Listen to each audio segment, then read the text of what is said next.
Good morning students. Today we are going to discuss Module 4 Analog Electronic Circuits.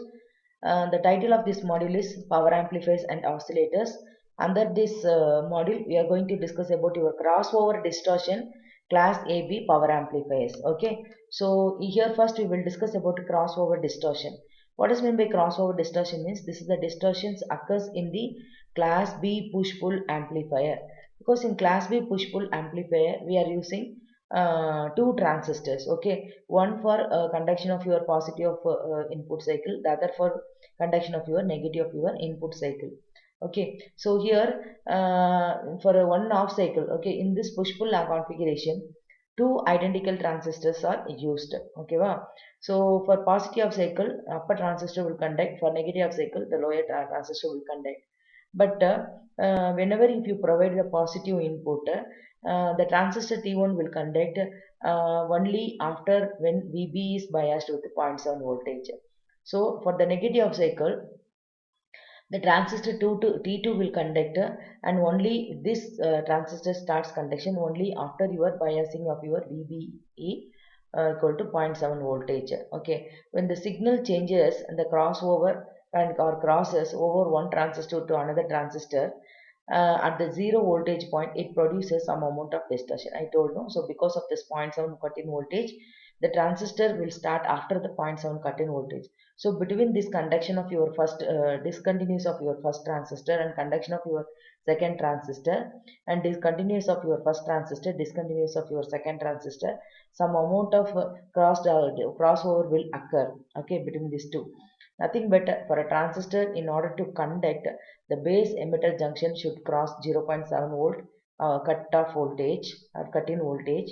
The time taken for the transistor to get on from off or to get off from on is called transition period. Okay, it's called transition period. At the zero voltage point, the transition period of switching over transistor from one to another, it has the effects. It leads some kind of distortion. It leads some kind of distortion where the transistor will be switched off for some time during the 0 to 0.7 cut-in voltage of transistor T1 and T2. That time your transistor won't work. Both the transistor won't work. So there will be some delay, okay, for the conduction of first transistor and the second transistor. Such instances are called as flat spot or dead band on the output waveform. Okay, so this is the diagram of your crossover distortion. See, this transistor T1 is switching on and transistor T2 is switching on.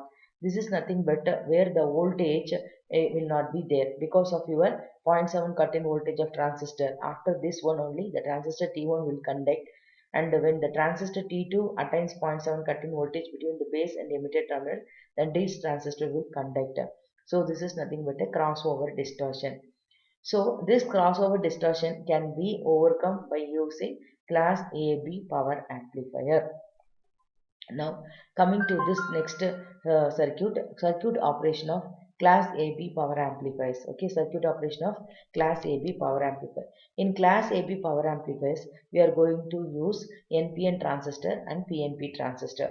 The Okay, as the class A has a problem of low efficiency and class B has the problem of distortion. Both can be combined in order to eliminate both the problems. Okay, both can be eliminated in order to get the proper output. Both problem of this class A and class B will be eliminated so that we will not get the less efficiency and we will not get the crossover distortion. So this is the circuit diagram of your class AB power amplifiers. Okay, so here we are for positive cycle we are giving the input. Okay, we are giving the only we are going to use only two diodes. Okay, so here also we are going to use the voltage divider biasing network in order to bias your transistor T1 and transistor T2. Okay, so here the diode D1 will be whenever this one positive input is given, here the diode D1 will be reverse biased. Okay, whenever negative input is given, the diode D2 will be reverse biased. For negative of cycle, for positive input, the diode D2 will conduct and that output will be given to your base of your terminal T2. Whenever negative of cycle comes, the diode D1 will be forward bias, so the input will be given to the base of the transistor.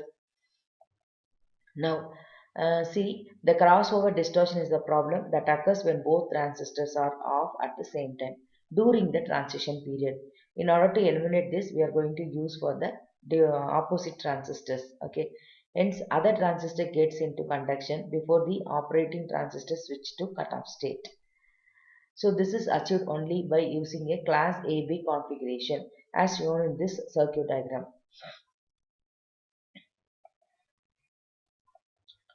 Now we will see the numericals of your class A amplifier. Okay, some few of the numericals of your power amplifiers. Okay, calculate the input power, output power, and efficiency of the amplifier circuit as shown in the show circuit diagram. Input voltage that it results in the base current of 10 milliamps peak. Okay, now this is the circuit diagram of your class A series fed power amplifiers, and here the input voltage VC is equal to 20 volts, RC is equal to 20 ohms, and beta will be given as 25, and this RB is equal to 1 kilo ohm. Now see, you apply KVL in the loop. Okay, so if you apply KVL in the loop, that is nothing but your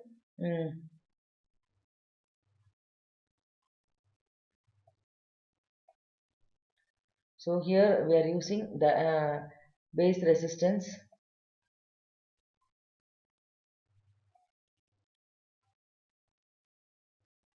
So this is plus minus.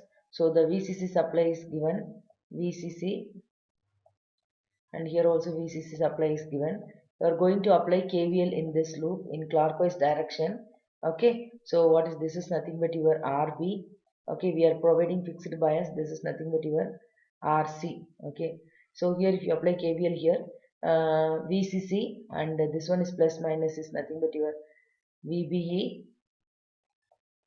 So nothing. If you apply KVL in this base and emitter loop, VCC minus IB into RB. Okay, VCC minus IB into RB. Okay, so minus VBE equal to 0. Okay, VBE equal to 0. This one we have applied. So that equation only I have put here.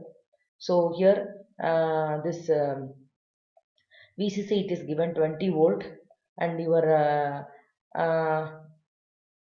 RB is also given that is 1 kilo ohm. So that substitute all these values in this. IB is equal to VCC minus VB divided by RE. You will get the IB current is 19.3 milliamps. Now IC, we know that IC is equal to beta times IB. IB value we have calculated. Substitute beta is equal to 25. It is given in the question. Get IC value. Now in the output equation, VCQ equal to VCC minus IC into RC. So for 10.4 volt. Now coming to this AC, when AC base current increases from the DC bias level, then the collector current rises will be IC equal to beta into IB. So here it is given that the peak base current will be 10 milliamps, that we are going to substitute. You will get the IC is equal to 250 milliamps. Output power is given by IC square into RC divided by 2. IC square it is given, calculated, it is calculated 250 milliamps into 20 divided by 2, that output power will be 0.625 watts. The input power is nothing but DC power, VCC into ICQ. VCC is nothing but 20 volt, and IC is equal to 0.48 amps. Now the efficiency will be 6.5 percentage. For the given problem, the efficiency of your class A series fed power amplifier efficiency is 6.5 percentage. Okay, thank you students.